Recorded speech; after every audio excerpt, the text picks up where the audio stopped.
Depois de usar mísseis de longo alcance doados pelos Estados Unidos contra a Rússia, hoje a Ucrânia disparou o armamento cedido pelos britânicos. E isso muda completamente o cenário da guerra pelo potencial de alcance e destruição dessas armas. Até então, os ucranianos usavam apenas armas de curto alcance. Agora, tem capacidade de atacar fortemente os russos. Nós preparamos aqui uma arte comparando o novo poder de fogo de Kiev.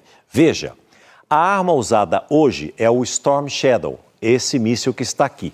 Ele, em português, a tradução seria Sombra da Tempestade. Esse míssil é de fabricação anglo-francesa. É disparado de caças e alcança uma velocidade máxima de 800 km por hora e pode atingir alvos de até 250 km de onde foi lançado. O custo de cada unidade chega a quase 6 milhões de reais. Vamos agora mostrar o armamento doado pelos Estados Unidos. Os ATACMS são esses aqui, olha, comparativamente, inclusive em tamanho, você pode tirar aí as suas dúvidas com relação a um e a outro. É fabricação americana, são lançados do solo, viajam, preste atenção, 3.700 km por hora, ou seja, acima da velocidade do som, e alcançam alvos a 300 km de distância. O custo de produção de cada míssil é o mesmo do Storm Shadow, 5,8 milhões, aproximadamente 6 milhões de reais cada um.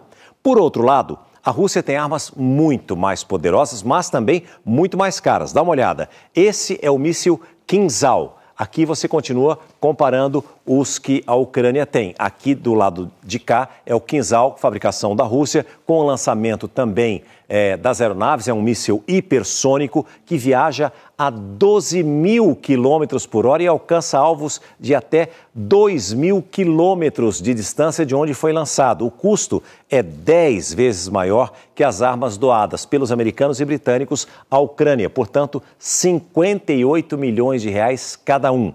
Já a arma russa, parecida com os ATACMS americanos, é o Iskander, que viaja a 9.300 km por hora e pode alcançar alvos a 500 km de distância. Custa o equivalente a 17 milhões de reais por unidade. E olha, temendo uma reação da Rússia aos ataques britânicos, os Estados Unidos e países europeus fecharam as embaixadas em Kiev. Veja. Pelo menos 4 embaixadas em Kiev não abriram nesta quarta-feira.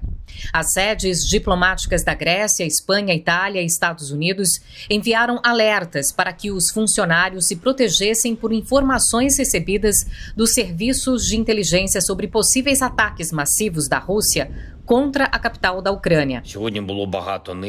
O presidente ucraniano Volodymyr Zelensky afirmou que os alertas para bombardeios devem ser levados a sério, mas que o pânico favorece apenas a Rússia.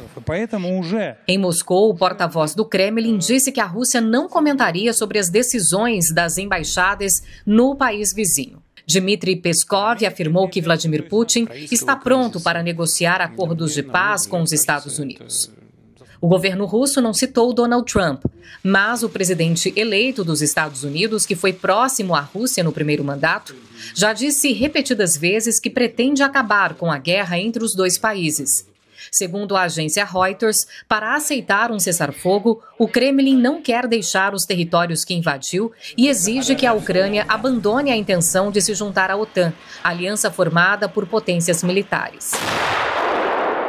Durante a visita à Ásia, o secretário de Defesa do governo de Joe Biden confirmou que os Estados Unidos autorizaram o uso de minas terrestres contra a Rússia.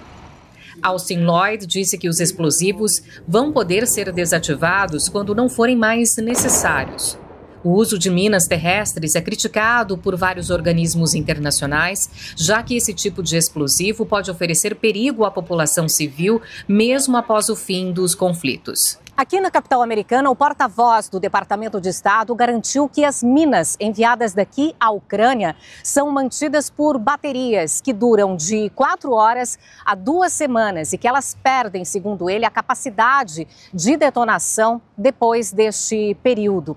Sobre o fechamento da Embaixada dos Estados Unidos em Kiev, Matthew Miller afirmou que os diplomatas americanos voltarão aos postos de trabalho nesta quinta-feira.